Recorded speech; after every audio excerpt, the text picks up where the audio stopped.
greatest glory in living lies not in never falling, but in rising every time we fall. I, Nelson Mandela, was and still am to this day one of the greatest leaders in our history. I have defied laws and survived 27 years in prison. I was the first and oldest black president and have overcome obstacles most people would not dream of surviving.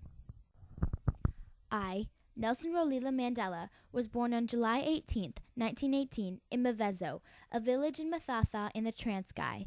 I started getting involved in politics at the height of World War II in 1944, when a small group of young Africans who were members of the African National Congress banded together under the leadership of Anton Lembede.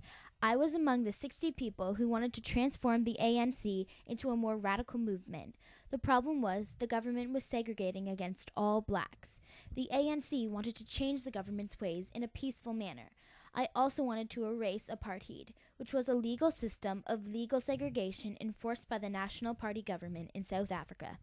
On December 5, 1956, I and 150 others committed nonviolent resistance and were arrested and charged with treason.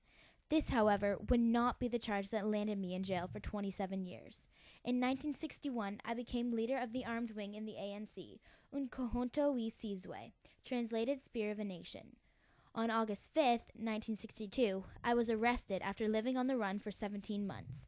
South African courts convicted me of sabotage and other crimes as I led the movement against apartheid. I was sentenced to life, and I spent 18 out of my 27 years prison sentence on Robben Island. Despite people pushing me down, I persevered and got out of prison. While in prison, I became well known as one of the most significant black leaders in all of South Africa. On February 2, 1990, State President F.W. de Klerk reversed the ban on the African National Congress and stated that I would be released from prison. I stated, "For to be free is not merely to cast off one's chains, but to live in a way that respects and enhances freedom of others." I was released on February 11th and resumed my role as the leader of the ANC. I had a new goal. I wanted to bring peace to the black majority and give them the right to vote in both local and federal elections. Between 1990 and 1994, I led the ANC in multi-party negotiations, which later resulted in South Africa's first multiracial elections. In 1993, F.W. de Klerk and I jointly won the Nobel Prize for our work together. South Africa had its first multiracial election in which every race could vote on April 27, 1994. The African National Congress won 62% of the vote, and since I was the leader at the time, I was inaugurated on May 10, 1994, being the oldest president and the first black president ever in South Africa. I remained in power from May of 1994 to June of 1999, where I stepped down. In 2001, I was diagnosed and treated for prostate cancer.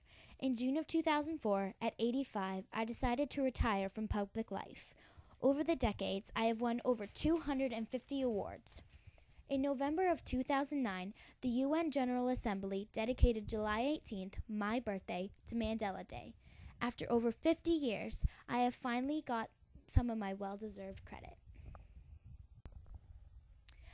I would not have been able to complete everything I did if it wasn't for my strong characteristics. Defiance, perseverance, honor, leadership, and integrity all helped me to be the great leader I was and still am.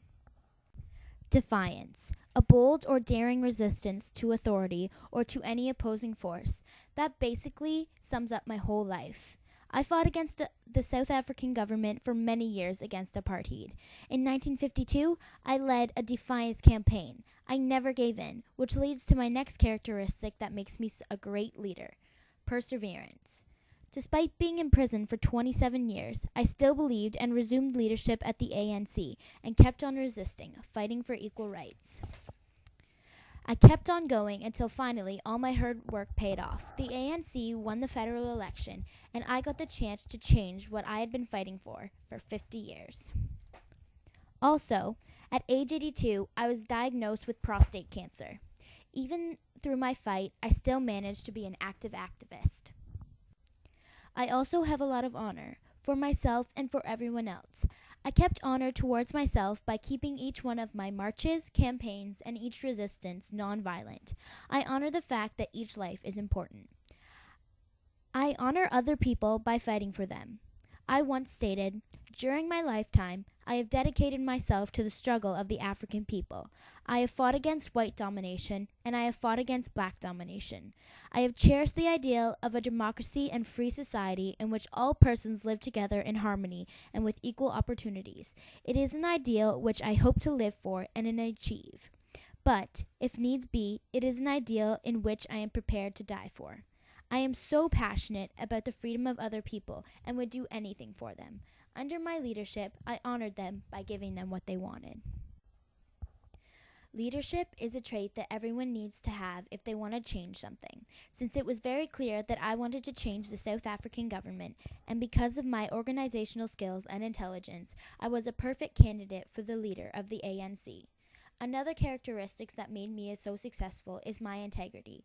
Someone that possesses integrity is said to be whole or undiminished. They are balanced and know clearly right and wrong.